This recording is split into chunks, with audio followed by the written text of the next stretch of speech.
Hey everyone, John here from testprepinsight.com, and today I want to talk about a pretty important question that I see pop up quite a bit. Should you take the GRE or the GMAT for your business school application?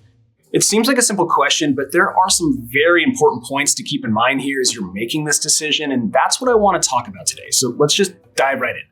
But actually, real quick, before we do that and I get into the weeds, I should mention up front here that since I'm just going to be focusing on the higher level points in this video, if you find you need some more detail at any point, you can always check out a full detailed written guide on this topic that we have over on our website. An easy way to get there is just to Google Test Prep Insight, GMAT versus GRE. It's a quick way to find it. All right, so if you've made the decision to go back to school and get your MBA, one of the first things to figure out as you start working on your application is which test to take, the GMAT or the GRE. Today, about 1,300 business schools accept the GRE in lieu of the GMAT. That number is way up from just 10 years ago, and even a lot of the big boys like Stanford, Harvard, and Wharton now accept the GRE. So although it used to be kind of a fringe thing to take the GRE for business school, it's way more commonplace now. In fact, about 1 in 3 business school applications today include a GRE score rather than a GMAT score. However, the GMAT is still very much alive and well, and the number of candidates taking the exam is actually up over the last year or two, so just don't go thinking that this GRE trend is going to kill the GMAT. But anyway, if you're watching this video trying to figure out which test to take, you're probably coming at it from one of two angles. One, you're wondering which exam is easier, or two, you're wondering if business schools view the two exams differently, maybe having a preference for one over the other. At least I assume that's why you're watching this video, and those are the 2 points that I want to address. So let's tackle the first question. Which exam is easier? Now, the answer you'll almost always hear to this question is they're the same, or it's all relative, because schools do use conversion charts to compare them. Well, that might largely be the case. In my personal experience, the GRE is easier. Fundamentally, the two exams are fairly similar. They both contain quant and verbal sections, yet differ on their third sections. The GRE contains an essay, while the GMAT has a section for data insights. So substantively, there's not a major difference like you see between the GRE and LSAT when law students are trying to decide. Those two exams are very different. The big difference here is whether you want a third section on data analysis or if you want to write an essay. In any event, here's why I think the GRE is easier. First, in my opinion, the essay is easier than that data insights section on the GMAT. That data insights section is going to tax your brain and it's tough to prep for. Whereas writing an essay is, well, let's just be honest here, it's not that rough. It just doesn't require as much prep work and it flows naturally for some people. So for the GRE, you're really just trying to prep for the 2 quant and verbal sections, as opposed to 3 full-blown sections for the GMAT. Then second, I also think the math tested on the GRE is easier. To be fair, the new version of the GMAT has removed most geometry, which is really nice, but overall, I still find the general concepts tested on the math section of the GRE easier than the math tested on the GMAT. It's not a massive difference, and the two exams are pretty similar, but it's an incremental differentiator. And then lastly, and maybe most important, is the concept of scaled scoring. Both the GMAT and GRE use scaled scoring. This means that each exam takes your raw score and converts it to a scaled score based on your percentile rank. So in a way, your score is kind of based on the competition that you're going up against. And to that end, the GMAT tends to have a more competitive crowd sitting for the exam.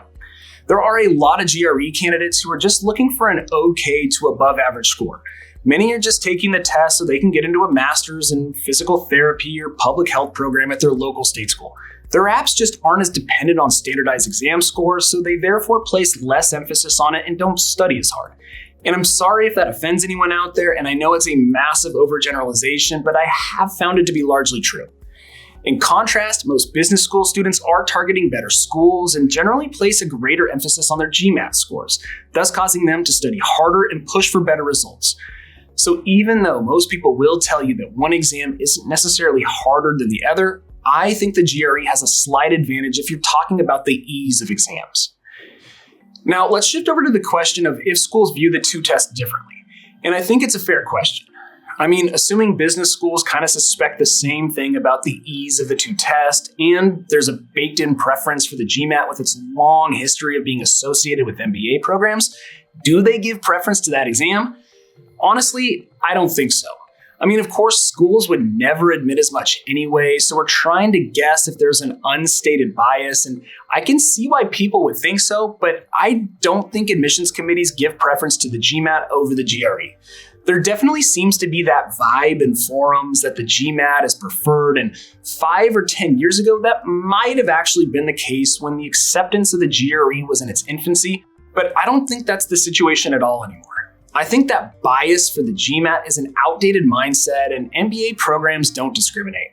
And honestly, even if they did, we're talking about a tiebreaker between two candidates that had near identical scores on a percentile basis. There's no way they could give advantage to an 80th percentile GMAT scorer over an 85th percentile GRE scorer. It would have to be a clear tiebreaker, which I don't even think would happen today. So sorry if you watched this video to this point, hoping that I had some inside info that top 25 B schools admissions committees give preference to the GMAT. That is just not the case. So which exam to take really doesn't matter from an admissions committee review perspective. It really comes down to which test you prefer to sit for. Like I said, I think the GRE is a tad easier and less competitive, but I'm splitting hairs here, and there may actually be a very good reason why you'd want to take the GMAT anyway. If you're more of a math and data-oriented person, the GMAT's going to be your jam. Or if you're an international or ESL student where English isn't your strong suit, then maybe you don't want to write that GRE essay or be subjected to all of its god-awful testing of nuanced vocabulary. It really does come down to personal preference and your individual advantages. But either way, whether you decide to take the GRE or GMAT, what I would absolutely implore you to do either way is take a prep course. If you're trying to get into an even halfway decent business school, you're going to need a good exam score. And believe me, you don't want to go that alone with a self-made study plan and a book from Amazon. You're going to need the guidance and prep tools that you can only get with a full prep program. And I say this for a couple reasons. Rather than having to make your own study schedule, prep courses will build a custom schedule for you based on when your test date is, how much time you have to study, and your strengths and weaknesses as determined by your performance on a diagnostic exam. Plus, with the full prep course, you get other tools and study materials that you just don't get with the book from Amazon, like on-demand video lessons, email support, maybe even live classes or office hours, and performance analytics, where you can track your progress and see where you're making improvements. Plus, you even get a visual readout of your practice work, usually with hyperlinks over to missed problems and explanations. So for those reasons, on-demand video lessons, a personal study plan, analytics, and a lot more, I always recommend prep courses over going it alone with a couple books. And if you're looking for a recommendation on courses, I have a couple suggestions for you. We've tested and used just about every prep program out there at this point, and if you're trying to keep costs down, I'd highly recommend Magoosh. There's a number of these budget prep courses out there these days, but Magoosh is our favorite in this category. You get on-demand video lessons for every conceivable topic tested on each exam, realistic practice problems, detailed solutions to review for each problem, and a few other nice resources. Their GRE course costs just $179, and their GMAT course costs $249. So if you're trying to keep things kind of cheap, then go with Magoosh in this category of more affordable prep courses. Or if cost is less of a concern, then go with Manhattan Prep or Kaplan. Manhattan Prep for the GMAT and Kaplan for the GRE specifically.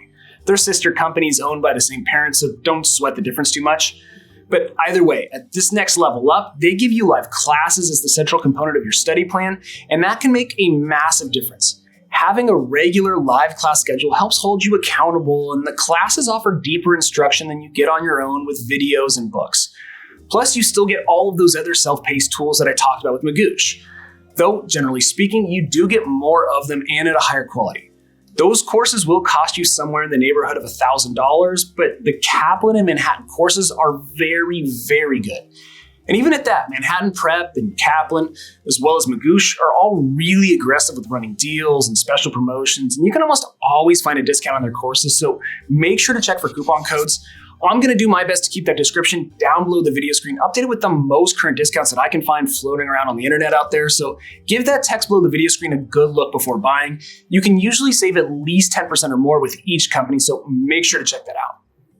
But anyway, that sort of covers everything that I wanted to talk about in this video. So let me give you some quick final thoughts. But actually real fast, before I forget, I should mention that since you're going to be studying for the GRE or GMAT, every single month here at Test Prep Insight, we actually give away a free prep course to one lucky person. It's super simple to enter and everyone is eligible. I'll put all the details down below in the description, but just know it takes like 10 seconds to enter, and hey, you never know. You could win a totally free GRE or GMAT prep course. Okay, so some final thoughts here. If you're having a hard time deciding which test to sign up for, I don't think admissions committees give an ounce of preference to one exam over the other these days.